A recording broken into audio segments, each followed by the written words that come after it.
Well, thank you again for joining us. This is our final Brown Bag Lunch webinar of the year. If you joined us for all the webinars, thank you for joining us for every single one of them. If you're new here, again, thank you for joining us today. We're going over Livestock Indemnity Program. I'm joined here with Kate Bowen, which is Farm Veteran Coalition, our program coordinator, and then Nathan Lambert, who's a program specialist with FSA. So we go over the program, talking about any resources about it. If you have any questions, feel free to put in the chat or Q&A. We'll answer them as well as best we can throughout the webinar. And yeah, Kate, take it away. All right, thanks so much. I'm really excited today. We just got to meet Nathan for the first time, and he's going to be joining us. So we're going to be talking about the LIP program. And we're going to just be touching on a couple things quickly. We're going to go over that this is being recorded. And we will be doing some answering questions in the chat and Q&A afterwards, but just keep your questions general, just because this will be recorded and on YouTube. So just don't share any personal information that you don't want saved and shared with the world. And I'm excited to share with you a little bit more about the FVC and what we offer. I did want to preface this with the Livestock Indemnity Program is a program where we're going to be kind of casually and frequently talking about animal mortality. So this is a program that deals with animal death. And I know from experience, we've had some issues on our farm before, and these attacks can be really devastating emotionally, economically for farms. So as we're casually talking about them here, I don't want to take away from the impact that can have to your business and to your family, and just emotionally, because sometimes these things are incredibly devastating. So I just want to preface that that will be something that we'll be discussing throughout this program. All right, again, this is being recorded. It will be available publicly. So the Farmer Veteran Coalition has a YouTube channel, and that's where we're housing all of our webinars. So if you're driving in your truck or tractor right now and you're not able to view the slides that we have, feel free. Next week, this will be up on the YouTube channel, and you'll be able to screenshot those and use those as you work through this program if it's a good fit for you. The Farmer Veteran Coalition, we also have a technical assistance line that we can use and help you in over 20 different languages. So if you prefer to not have technical assistance in English, we can help you with that. You just would call our 800 number and just let us know what you prefer, and we can have an interpreter work with us. So this program is all made possible through the USDA. The Farmer Veteran Coalition is in a cooperator agreement. We originally were starting with helping people with the ERP program. So that was a disaster related program that's now closed.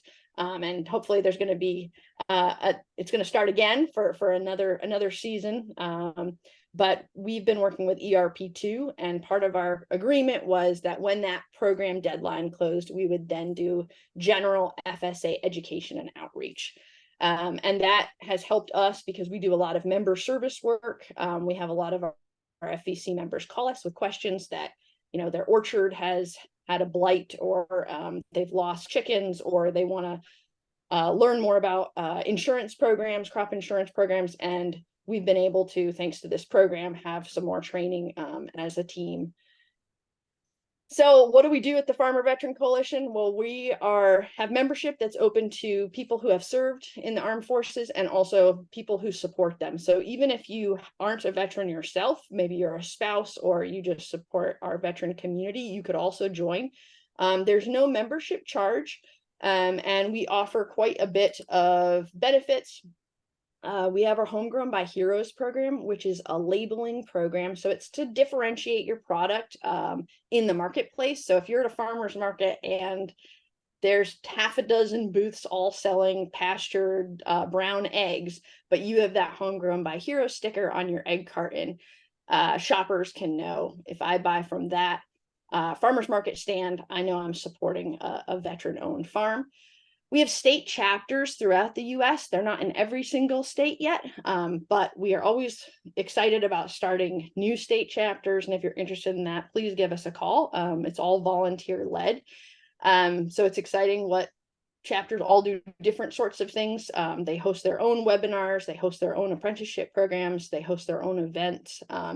We also have the Fellowship Fund, which is one of our most exciting programs, and that is a grant program that we give anything from a $500 Tractor Supply gift card to a Kubota tractor to farm. So it can be a really life-changing experience for farms. Sometimes I know just if you get hog panels and that helps your that's been your business bottleneck and that helps you grow your business. Sometimes just those little small purchases can really change a program and just change your whole farming experience. So the Fellowship Fund is going to be opening up again shortly, so please stay tuned. And if you're not getting our emails, head over to our website and just sign up for those. Abby is in charge of that program, and she's going to be releasing information about the new program and what you need to submit for business plans and that kind of thing. And we just had our annual conference, excuse me, in Washington, D.C., and we're getting ready to plan our next one. We have our AgVet program, which is an apprenticeship program. Some of it is online schooling and some of it is in person. It's everything from hydroponic, learning how to grow basil and lettuce at a farm in California, to learning about regenerative organic agriculture in Pennsylvania at the Rodale Institute.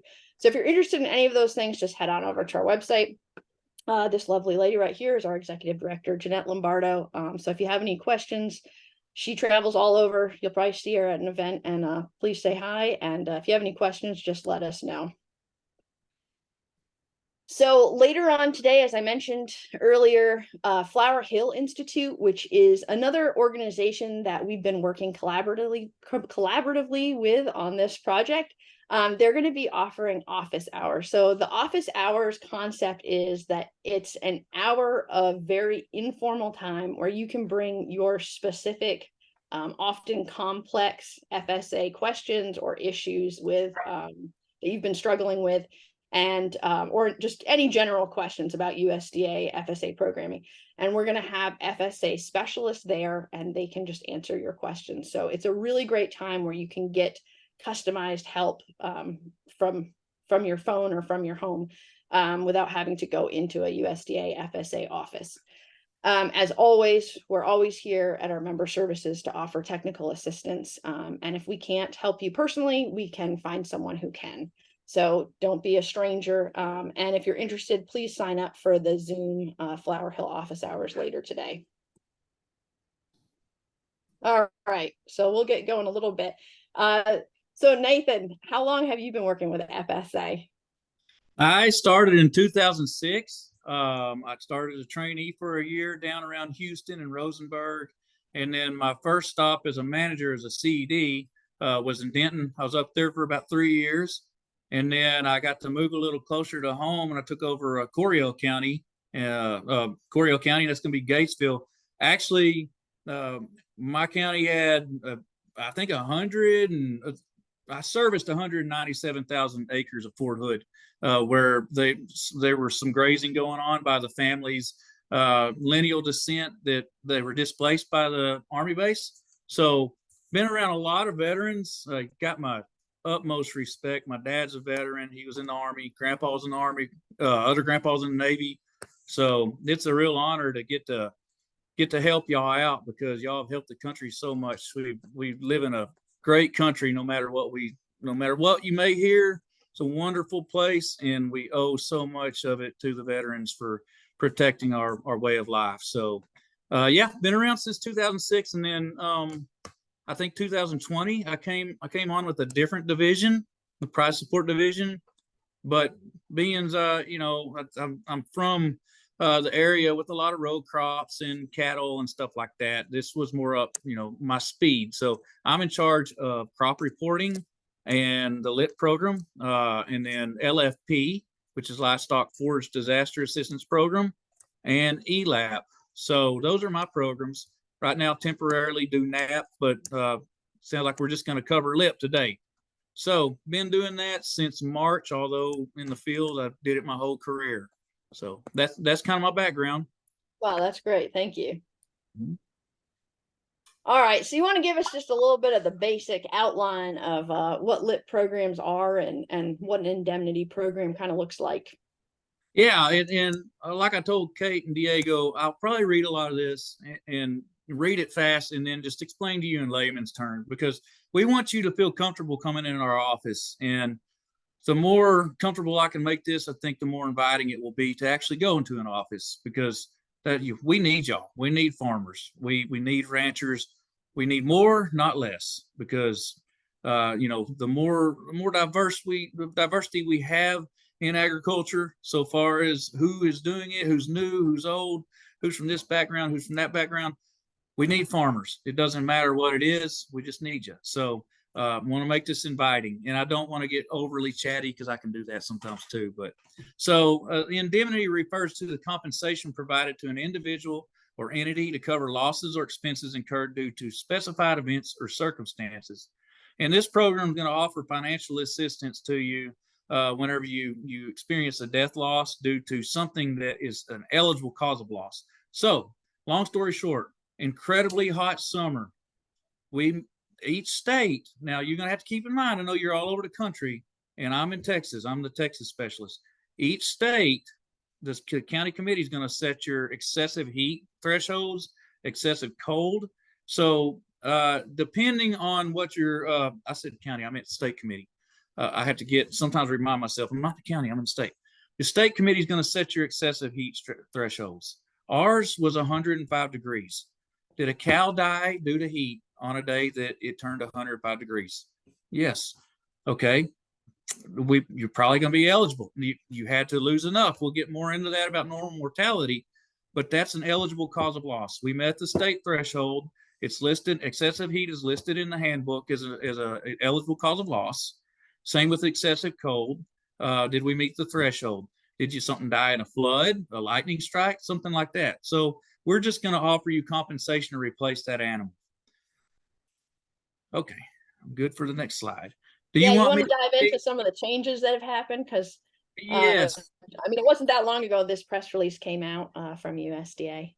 It's a huge change. In the past, you had to file a notice of loss within 30 days of when the loss was apparent. So what they did for LIP and ELAP is they made that where the notice of loss deadline is the same as the application for payment deadline. So for LIP, that's going to be 60 days after the loss occurred, after the calendar year for which the loss occurred. So you're basically talking about, you get to the end of February to get your stuff in. And same thing for ELAP, except ELAP, we're not talking about that. I shouldn't dive off into that. But we got two notices at the same time.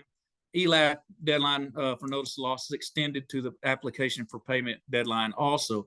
That one's going to be January 30th. Long story short, as soon as the year is over with, don't wait till the very last day to turn the stuff in. You may get there and they're like, well, you didn't have everything we needed to cause the complete application. Then you're hustling, the county office is hustling. It's just a lot harder to be orderly if you wait till the last minute. If you start getting your stuff in right after December 31st, get in there, sign your application for payment, sign your notice of loss, bring in your documentation. You're going to have a lot of time for everyone to shuffle through and say, this is a good, clean application. It can be approved, or this is partially good. We don't have enough to approve it. Do you have something that we can approve? Well, you got something that's close. We can take it to the county committee and they can look at that and say, does it meet the handbook requirements? Yes, it does. Pay them or pay her, or no, it does not. You get a full set of appeal rights. The appeal rights, that is a huge benefit to the producer. And so much, I didn't totally grasp it until I went to the state office. Appeal rights give you the ability to say, I don't have this, but I have this. Does the state committee, can they look at that documentation and say, we can see how that would justify the documentation that it would substantiate what the handbook requires. They've got some levity they have to follow the handbook, but everyone may see things slightly different. So that's where your appeal rights come in, and you've got all sorts of appeal rights. So if you did get turned down, you've got that. I probably need to let us go on the next slide. Well, and if some of the terms like the notice of loss sound foreign, we are going to touch on that. So I don't want to lose anybody. And we will also touch on a little bit about the ELAP. We can go into that as well. Could you just touch on a little bit though, for the new user, how does the county committee, what is that? How does that work as sort of a governing body a little bit, or a judgment body for farmers? Well, a county committee is very, very similar to a school board, or a city council, mainly like a school board. So you will have the county set up into LAAs, local administrative areas, I believe is what the term is. So, like in Coryell County, we had the western part of the county was one LAA. I actually think it was LAA 1. The north central part was LAA 2, and the southeastern part was LAA 3. So every year we have a committee election, a county committee election. It's just for this. This one's up this year. This one's up next year. This one's up the year after that. So it's the same. You elect, someone gets nominated or nominate themselves that lives and farms in that LAA, in that district.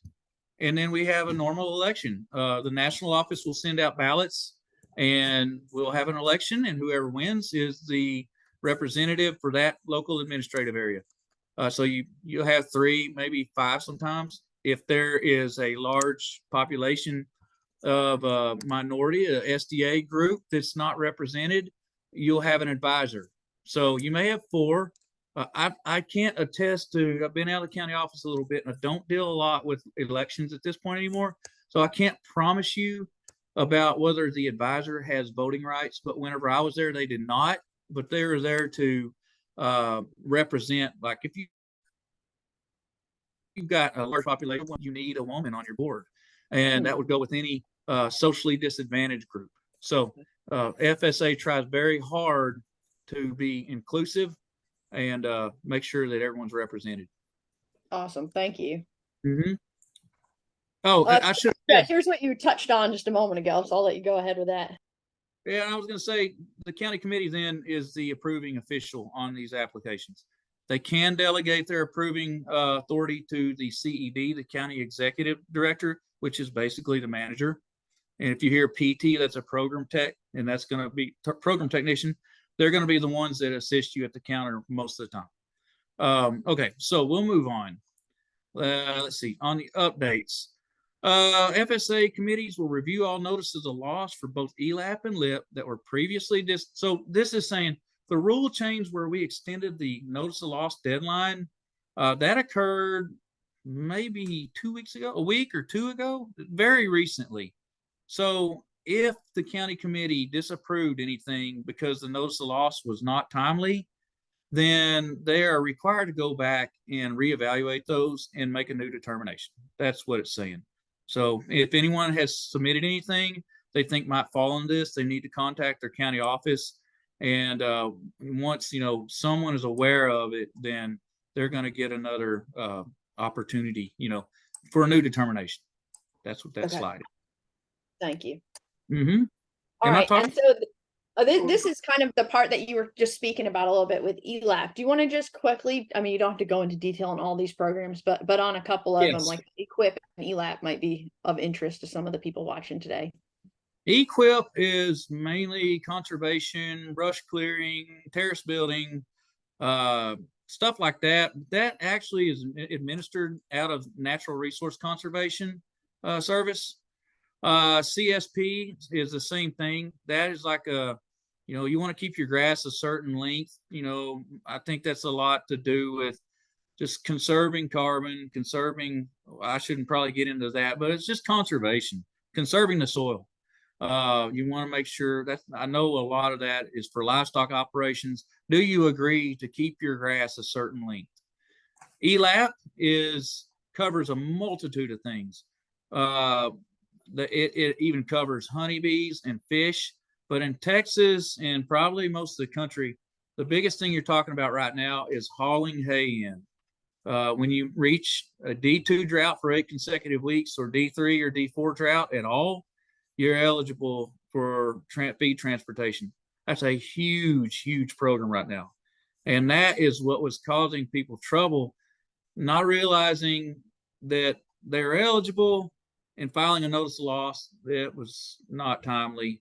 That's been fixed for 23. It was made much better back, I think, the earlier part of the year. I can't remember when I think June, it was made a whole lot better for producers, a whole lot easier for producers very recently. That extended deadline is huge.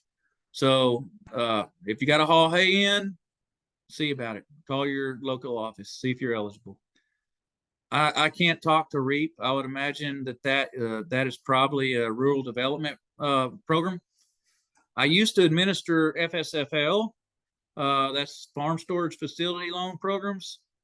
And I'm sorry for all the acronyms. When you work there and live it, it's just hard to not call it that. But so what the Farm Storage Facility Loan Program is, you can get a loan to build a grain bin or like a hay barn or all sorts of stuff. If you don't know if it's eligible, you can find out.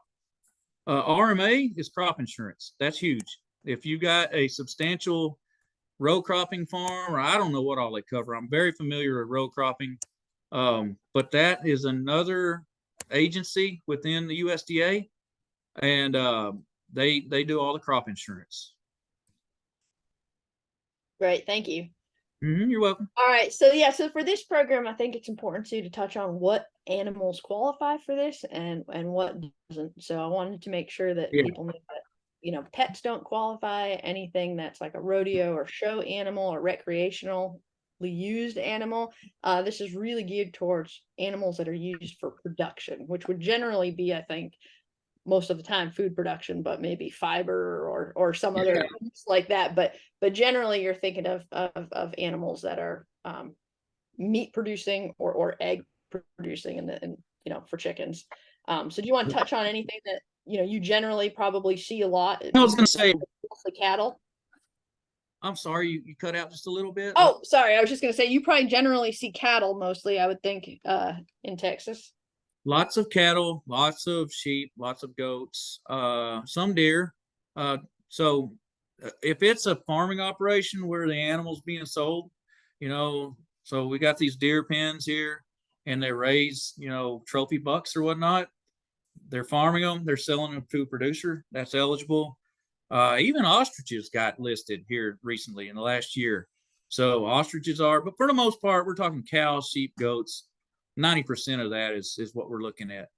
I've never actually seen a poultry application, but I don't touch all the applications. I touch the ones that have to be elevated at this point. But I guess if you got, that could happen too. I guess you have some sort of, hurricane blow your chicken pen away. So there's a lot, but we're mostly talking cattle for the most part in Texas. Yep. Well, and I wanted to make sure the people who are raising water buffalo feel well represented in the slide. So that's a water buffalo in the background, which I don't think there's not probably a lot of those in the US, but there you go.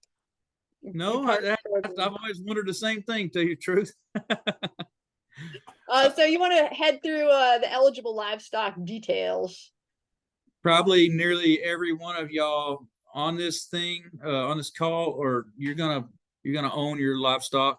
So you have to own the livestock and be in possession of an eligible contract grower on the day of the eligible loss condition when the livestock died. We don't get a lot of contract. I want y'all to realize there's a lot of information on these slides, but 90% of what we see is probably in 10% of what you're going to see on the slides. So I don't want to bore you with it, but there's caveats for contract growers. We'd have to go to the handbook in a lot of cases. You can know a lot, but there's still, my job is to answer questions all day about the strange things. Sometimes I can find them in the handbook. Sometimes I got to ask up the line. So you need to own the animals. You do not need to file an acreage report. So you could even happen in a feedlot. You do not have to have grazing land like most of the programs have. You have to own the livestock on the day of the loss condition. So like you can't have that really is just to say you had to own the cow whenever it got struck by the lightning. I mean, that's pretty straight simple. Have been maintained or produced for commercial use for livestock sale. or for the production of livestock products such as milk, eggs, or part of a farming operation on the day the livestock died or injured. You got to get past the normal mortality. We have a table that shows us normal mortality. I believe for calves, it's 5%. I'm going off memory there. Like I said, a lot of time I got to go to the table. I've got several programs. It's a lot of information. I think for full-grown cows, we're talking 1.5%. So if you've got 100 cows and 3 of them died, you get paid for 1.5 of them. And you know, keep in mind too, don't ever feel like you're too small of an operation to come in. You know, you may have 10 cows and lose 5. That's devastating. Those cows were expensive. I mean, they're truly expensive. You know, someone that has 1,000 cows and lost 10 wouldn't bat an eye at it, you know, but so don't ever feel like you're too little. Like we want to be here for everyone. If they're injured due to an eligible loss condition and they're sold through an independent third party, a sale barn, slaughter facility, or renting facility, no later than 30 days after the ending date of the applicable loss condition, they're eligible. Also, if you reached excessive heat or excessive cold or something like that, and it took them 10 days to die, those could be eligible. You get 30 days to die after the loss condition occurred. I think that's it on that one. So we had one question from Matthew, and he said, does your herd have to be registered? In other words, no, absolutely not. No one. We got bukus. Everyone that lives out here by me, some of them have 7 cows, some of them have 70. You know, they're just cows. So like, no, there's no registration thing that's required. Okay, great. Mm-hmm. Okay, yeah. If the animal was pregnant on the at the time of death, only that pregnant animal would be eligible. You can't count the unborn livestock. And this was for our ostrich farmers out there. You know, it was right here next door, I think, where someone was like, ostriches should be eligible. And I think it was a couple counties over from me. Had grazing ostriches, and, you know, they're eligible for everything. So, okay, record keeping is the most important. Yes, we're going to need a good record of your inventory on the day before the loss condition happened. Keep good records. I mean, do not wing it, because we got to have something to go with. You know, this is my Excel spreadsheet, or here is what I had on my taxes. Here's what I sold. This is what I had the day before. All right, keep good records. And then the most important thing, you've got to have something to prove the animals died. So if you've got a dead animal, or you've got 30 dead animals, get a picture of every single one of them with a timestamp. If you don't have the ability or know how to get the timestamp on there, write the date on a piece of paper, hold it out in front of the cow, snap a picture of it. We need a picture with a date.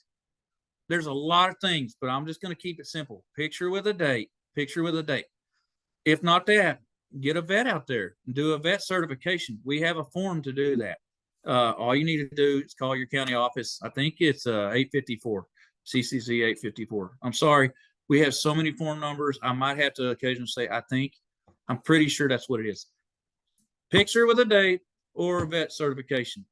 Do not let that cow degrade or haul it off or burn it or bury it or anything before you get a picture. Don't pile them up and say and I'm not preaching at you, but when we had snowpocalypse down here, dead cows, dead sheep, dead goats everywhere. Well, this is 60 animals. Well, the county committee can only count 32 hooves. So we're only giving you 16 credit. I don't know. We can't let people just run wild. Like, we've got to, these are government programs, it's all our taxpayer money. So we have to keep people honest. But thank you. That's right. 854A. I see in the chat. We need good records. Do not pile them up and take a picture. Get a picture of everyone. It's going to be a pain. It's going to be depressing, but you need to have it because it's worth it. This program's a good program. So yes, that's it. Awesome. And you touched on this a little bit. But here's some more ideas about record keeping. And it doesn't have to be anything complicated. Again, it could just be, you know, a spreadsheet, a list that you just keep on your computer, and don't even let the word spreadsheet intimidate you. It could just be a Word document that, you know, you have different columns in it and you fill it out. So even if you don't know how to use Excel or anything, you can still track this. So it could be the animals identification, you know, with their ear tags, keep your health and vet records, breeding records, different performance records. So, you know, how your animals are doing. That's really important as a business as you decide to cull or breed animals. You can track how you're feeding them, you know, how often they're going through salt blocks or what they need, which is especially important during adverse weather conditions, and grass and forage management. So if you're doing these things as a business method, it won't be challenging at all to produce what you need for LIP programs. So I think that's really important, because the saddest thing as I've worked through technical assistance the past 6 months is that if you don't have any records and you can't prove the losses, I mean, I believe you, I believe what's happened on your farm, but we can't help you if you haven't been keeping records. So that's just kind of the difference as you're growing your farm business from a hobby, you know, homestead operation to something that's a business. Unfortunately, record keeping is a necessary evil that we go through. Here's some more ideas beyond your financial records, which will help with your farm taxes, which is really important. We have some resources at FEC where we can get you to some financial bookkeeping, record keeping resources. There's a lot of apps out there as well. So if you hate doing paperwork, there's a really neat app that I just had some training on called Farm Raise, and that's a really neat program. So there's a lot of apps out there that you can also use. If a smartphone is something that you have in your pocket while you're working, that makes snapping pictures of your animal mortality really easy. And then if you want to participate in grant programs like our fellowship fund, you're going to need to have some kind of business planning. So, you know, standard operating procedure plans. These sorts of forms really help you create business plans if you don't have it already when you want to apply for different grant programs. You touched on this a little bit. Do you want to just reiterate some of these points about record keeping for LIP? Yes, and something else, we may have this later in the slides, I can't remember, but if so, you need to have good documentation to prove the inventory, and that can be a lot. It just needs to be reliable. The death record needs to be reliable, but it needs to be very reliable. It needs to be good. If you absolutely have nothing, and you've got like some unaffiliated neighbor, not your son, not your dad, not your farmhand, someone that saw the death occur, or man, we had a storm roll through and your cow's dead and it's burned, it smells, you know, someone that can sign a third-party certification. We have a form to do that. You would just need to call the county office, say, I need your third-party certification form. If you get, you know, several of them, that would lend more credibility. But I mean, most of the time you're going to have a dead animal to take a picture of. But you might not, like in a hurricane or a major flood. But someone may have seen your cows floating down the river. I mean, someone had set eyes on it that signs that form. So that, you know, I can just not, you know, I can't say it enough. Keep good records, because you're good. If your records are good, you're going to know they're good. You're going to turn them in, and they're going to be fine. If you don't have records, that's when it just becomes troublesome. It's not, no, we don't want to help you. We've got guidelines we got to follow. Records, pictures, vet certification, tax records. I mean, those are the easiest ones.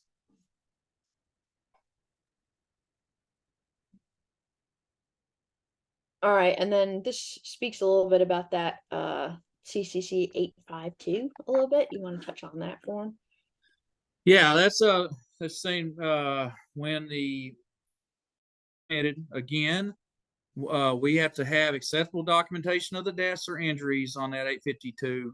This is what I've just been preaching over and over again about vet certification or pictures with a date.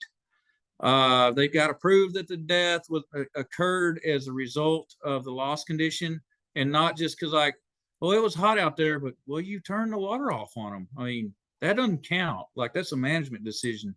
It was a mistake, but it still doesn't count. My goats died of worms. You have to treat them. That's a management decision. That's a mistake, and it could have been exacerbated by something. But did you treat them for worms? Did you try to kill the worms? That happens with goats a lot. So, and you need to be able to have the documentation that substantiates the weight range. So, you could have some sort of sales record, say these are all in this bunch of cattle. Here's where I sold them. I count backwards and tell you they fit in that weight classification. They gained 1.5 pounds a day or whatever. We could use rendering truck receipts. I've never seen that. National Guard records, I guess if it's a huge disaster, you might have that. Again, vet records, get the vet out there. I guarantee you the $100 it's going to cost to get him to come out and look at them and say they died of the heat or of the excessive cold is going to be worth it whenever you see payment rates. So vet, pictures with a date, just over and over. Those are just fail proof. But there's other things we can do if you don't have them. And does the county committee ever look into or weigh your breeding? So like if you had Scottish Highland cattle in Texas, maybe that's not the most appropriate breed for high heat. Does that ever weigh into it, or not at all? It's just done by the age or the weight of an animal and the species. Yes, age, weight, and type of animal. Yes, we don't care, what breed. Yeah. Okay. This one. Yeah, I don't think there's a whole lot of reason to spend much time on this. If you had to sell cattle because they were injured due to a disaster, we can help you out there too. I've never been a part of that. I think we're talking on that one like a wildfire that maybe burned their hooves and they're going to die. So you sell them before they die. Don't forget, reach out to your county office. We can help you. We can probably help you out there. I can't think of any other reasons where that would come into play. Okay. Eligible livestock growers must have, a lot of this stuff is right from the handbook or from some national slides. Foreign persons are always ineligible for lip payments, regardless of if they are eligible for the other programs. The livestock owner, must have legally owned the livestock on the day the livestock died and or were injured by an eligible loss condition. They must also assume the production and market risks associated with the ag production of livestock, produce livestock for commercial use. Basically, are you a legitimate farmer? You have these animals for commercial use? And were they, it's just the same stuff over and over. Were they yours on the day it died? It's pretty easy on most of these. We do run into weird stuff though, where we do have to come in and really study these rules. A livestock contract grower is a person or entity who meets all the terms and conditions of an eligible livestock owner for poultry or swine, but whose interest in the poultry or swine is not as owner, but as a person or entity whose interest as of the day of the eligible loss condition and the day the eligible livestock died had all the following: a written agreement with the owner of the livestock setting the terms, conditions, obligations of the party involved in the production of livestock, had control of the eligible livestock and risk of loss in the eligible livestock. So again, this is probably more like a pig barn or a chicken shed, chicken house, whatever they call it. That's what I was thinking. Like a poultry operation where you don't really own the birds. You're just a contract grower. I mean, maybe a beef feedlot potentially. Yes. Big tornado comes through and yeah. Mm-hmm. All right. So this is the big three, the eligible loss conditions. So we've got the adverse weather event you can touch on. We'll go through the eligible disease and eligible attack. So It's a little bit different if you're one of those contract growers, how the program works, but it's still these three same things, just the same as a farmstead, smaller to medium sized farmer would also experience. So we'll just go through these pretty quickly. Yeah, there's really, almost 90% of what you're going to see, 95% of what you'll see on the weather events are, flood, lightning, hurricane, tornado, something of that nature. And it's on that whenever you turn your stuff in, you have to prove that it happened, and then see the county committee will verify it happened. That's what that second thing says, and that's how you can prove it. Actually, there you go. Media that provides an eligible adverse weather event. That's not really hard to do. Even with excessive heat, just get on NOAA, print out. It was 106 degrees that day, or it was -11 that day. I don't know what excessive cold is up north, but that would be very excessive here. It's so, cold. yeah. Okay.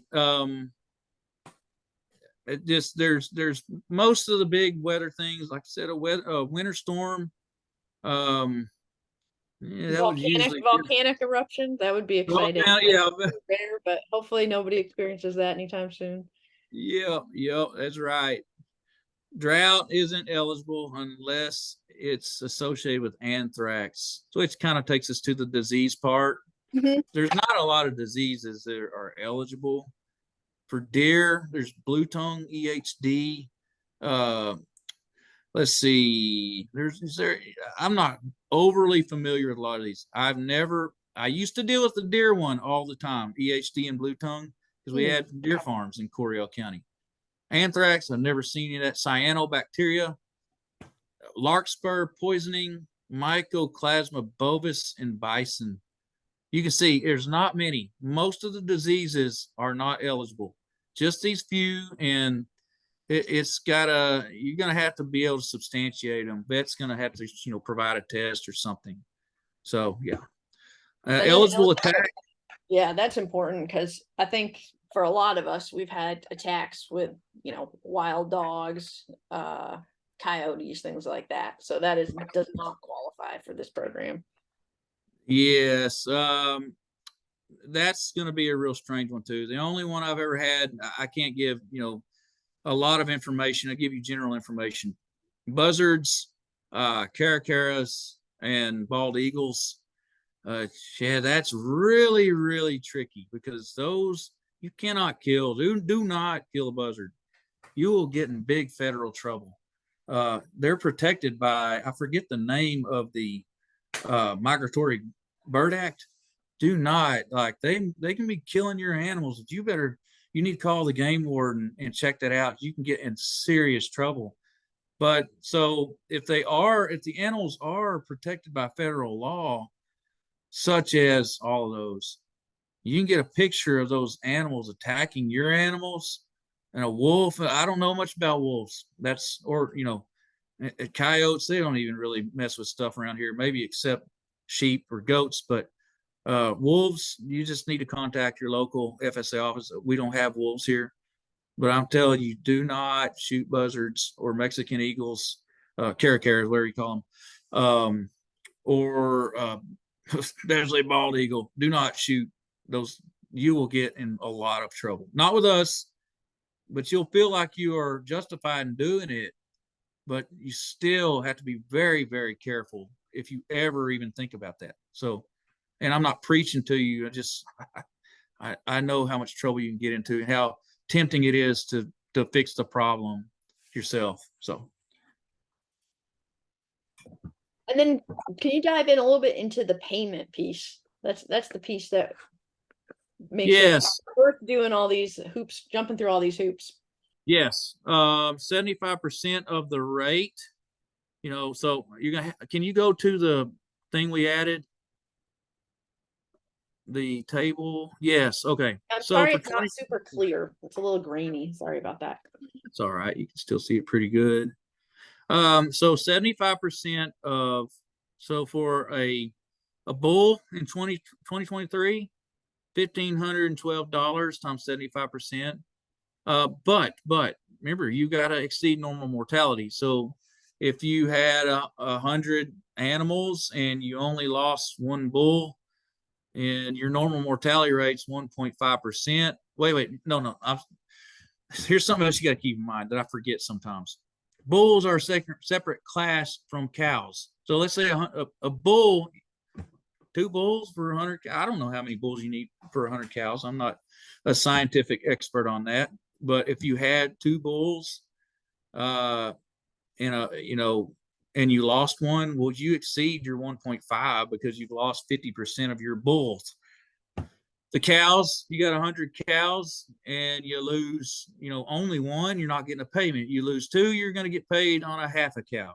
So you get half that times 75%. And the calves, you can see $1,244 for a 800-pound calf, down to 400 pounds and less, $540. So that's how it works. You're going to get whatever you exceed your normal mortality times the rate times 75%. So it's pretty good. I mean, that'll get you far along in replacing that animal. Yeah, I was surprised how much better I thought the beef prices were though than the poultry, which was interesting.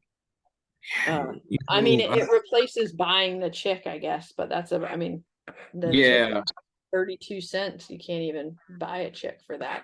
I'll touch back on this one just to make sure we covered it all. This is the 4th paragraph is the part about the 75% of the average income loss. Yes. And then there's a little bit about contract growers. So, but it's all the same. I'm not going to lie to you and tell you I know a lot about contract growers off the top of my head. We just don't, I don't ever get asked about it. On those things, I go to the handbook because that's the only safe way to do it. So I hate to talk off the cuff on something that I would have to go look into. And then, where does someone go if they're interested in filing for this or finding out more about the program? How do they actually go about doing that after they snap that picture of their cattle mortality? You can file a notice of loss, email, fax, phone, in person, but you want to file it. We have nationwide customer service.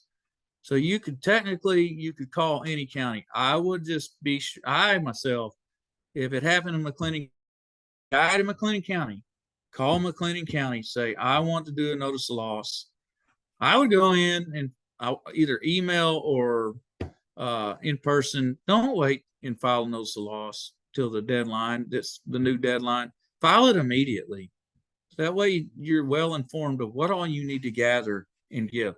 So if it happened in McLennan County, go to McLennan County. If it happened in Coryell County, go to Coryell County. That's where the notice of loss has to be filed. All right, and in the beginning, the first slide, and then also here, I've got these codes. So if you hold up your your phone to the screen, it should pop right up and you can go right to it. So in case you don't have access to the chat, or you're watching this recorded, that's a good way to find it. You can also just find it with a search. So you touched on this a little bit, but you want to go a little bit into more detail about the notice of loss and what that means? Yeah, so the notice of loss is it's on the 852, the first part, the CCC 852, and you are going to put down what the cause of loss was, when it occurred, when it was apparent, and then you're going to sign it and date it. That's your documentation.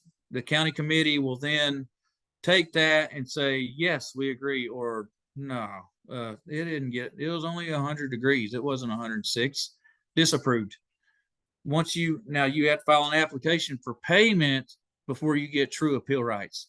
If they disapprove your notice of loss, you only get to go back to the committee, the county committee, and argue why it should be approved. But if it doesn't meet the requirements, it doesn't meet the requirements. And once you file an application for payment and that's disapproved, then you get your full appeal rights. Okay, supporting documentation. Yes, all right. This is going to go down the bullets here. It's got to be on file by the deadline. Everything needs to be on file. The payment limitation things just have to be on file before payment can be made. But the actual notice of loss, application for payment, and supporting documentation such as your beginning inventory and your documentation of death. That's got to be on file by the deadline. So let's see if I covered that all. No later than the deadline. 852 proof of death. Got that. And beginning inventory. Yep, got that. Okay, so these forms at the bottom, that's your basic eligibility forms. Let's see, a 902 is a farm operating plan. Those are handled in a different division, but I can tell you all about them. Used to do it. I was in that division. Everyone in the county office knows about them. A 902 is a farm operating plan. If you have an entity, an LLC, a limited partnership, or something like that, a general partnership, be absolutely sure you're upfront in the office at first, or else you're going to spend a lot of time getting this stuff all right. And like, so, oh, I'm Nathan Lambert, and I lost some cows. Okay, let me get all your stuff ready, because we're going to be as helpful as we can, because these forms are you're going to have a hard time doing them on your own. You need assistance. So I tell them Nathan Lambert had a loss, and they do all this work, get my form set up, blah, blah, blah. And I come in there and they put all this stuff in front of me and I say, well, where is Lambert Farm LLC? Like, why didn't you put that on there? Well, you didn't tell us. Like, I don't know. Well, I'm the same thing. No, you're not. However you're operating, however you're selling your cows and filing your taxes, you need to operate like that in the FSA office. It does matter, because if you get caught on an audit and we've got to say yay or nay, that's just the rules. You have to operate the way you've got to sign up the way you operate. And it would feel heartless to turn you down, but you didn't own those as an individual. Your LLC owned them. All your documentation has its own, most of the time, its own tax identification number. The IRS views that as the property of that entity, and that's the way we need to operate too. So you file a 902, either for yourself or for your entity. If you have an entity, the 902, if it's automated, will capture this. You won't have to do a 901. But if you do it manually, you'll have to do a 901, just asking for all the shareholders' information, what signature authority they have, yada, yada, yada. Very, legally type stuff.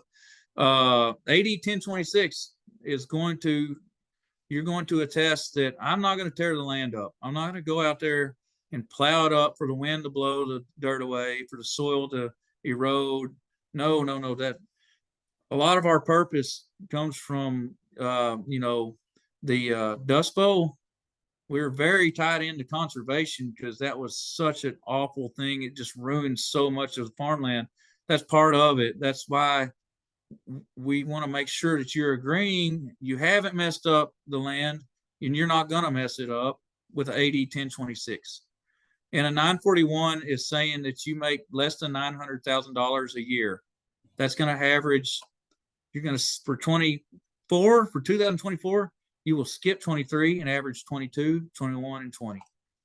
And then that will go to the IRS and they'll say yes, or they'll say that doesn't appear accurate. And if they you come back on that list, then you got to give us a CPA statement or your tax returns for us to, at the state office. Those will only go to your state office. I used to do that, and it's not hard, but it's invasive. It's not invasive. It's just part of it. You've got to substantiate, because the IRS says this doesn't look right. So you need to take a look at that and verify that they're really following the regulations.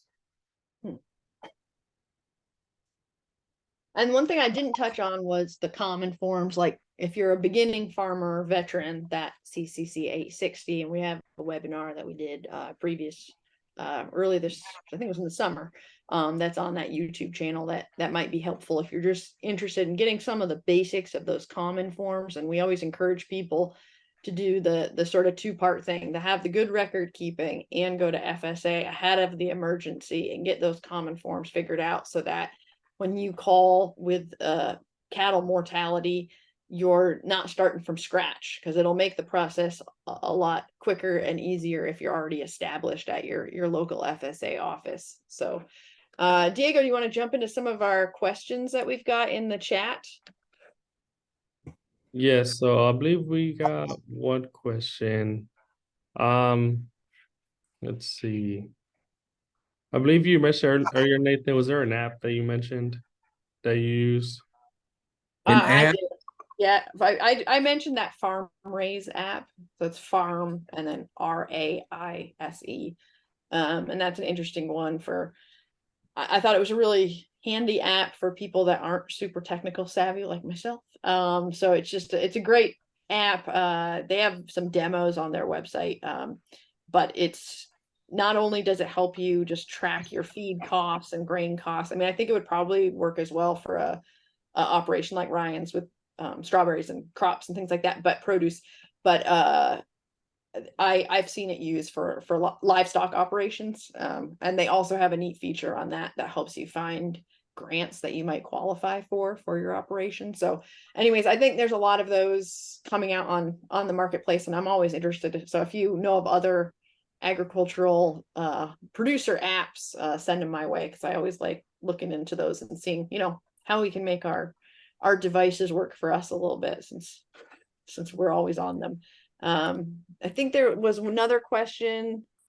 Oh, it was a comment about a bull can handle 25 to 30 cows if the bull is mature. But I believe that's all the questions we got. Great. Again, it's a lot of information, so I know it's a lot to take in sometimes, but feel free to reach out to us.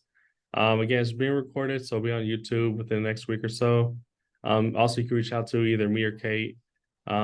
This is our last brown bag webinar. Doesn't mean that we can't give out more FSA information. So please continue to reach out to us for any help that you need. And yeah, Nathan, thank you very much for the information you gave us. Thank you for joining us today. Thanks for having me. Yeah, thanks, Nathan. We appreciate it. We appreciate y'all. All right. And also just one last thing, our fellowship fund will be opening, the application will be opening next month. And we'll be doing a few announcements within the next few weeks. So just be on the lookout for that. But other than that, thank you all for joining us, and y'all have a great day. Thank you.